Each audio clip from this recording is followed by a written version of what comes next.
Bonjour. Un an s'est écoulé depuis que le président Jovenel Moïse a été assassiné à son domicile privé où une équipe de sécurité d'élite était censée le protéger.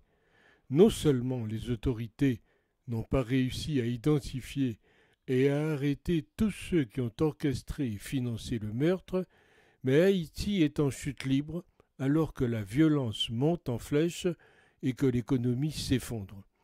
Beaucoup ont fui Haïti au cours de la dernière année, effectuant des voyages potentiellement mortels à bord de bateaux branlants remplis de centaines d'Haïtiens qui se sont présentés à plusieurs reprises sur les côtes des pays voisins.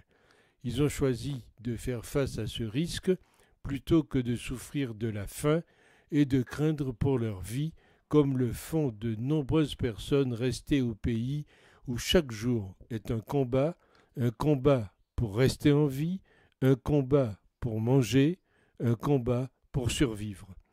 Malgré les arrestations bruyantes immédiatement après les faits et les premières lignes d'enquête frappantes, avec des frontières internationales, on peut dire qu'il y a un flou. Même chose qui donne une idée claire de la confusion et du manque de preuves, c'est que cette semaine même, Martine Moïse, la veuve du président, blessée à un bras et à une jambe par le commando armé qui a fait irruption dans leur chambre dans la résidence, a tenu à accuser Ariel Henry, l'actuel Premier ministre de facto, comme principal responsable. En raison du peu d'avancées et de la fragilité des institutions haïtiennes, il n'y a aucune certitude que les coupables seront reconnus ou qu'il y aura une condamnation.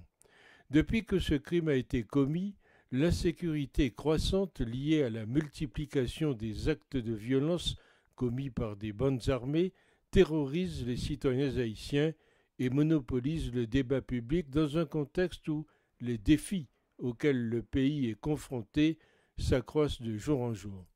Le comportement de la communauté internationale face à la crise et l'indifférence, et même l'insouciance et la complicité.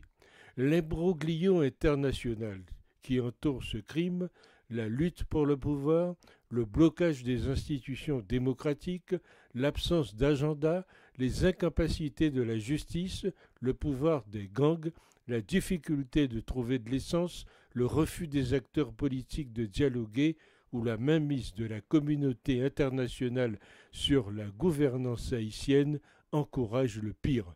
Mais saura-t-on un jour la vérité ? Toute la vérité dans les affaires d'État, et l'affaire Moïse est une affaire d'État, la raison d'État l'emporte souvent sur le besoin et la nécessité de tout savoir.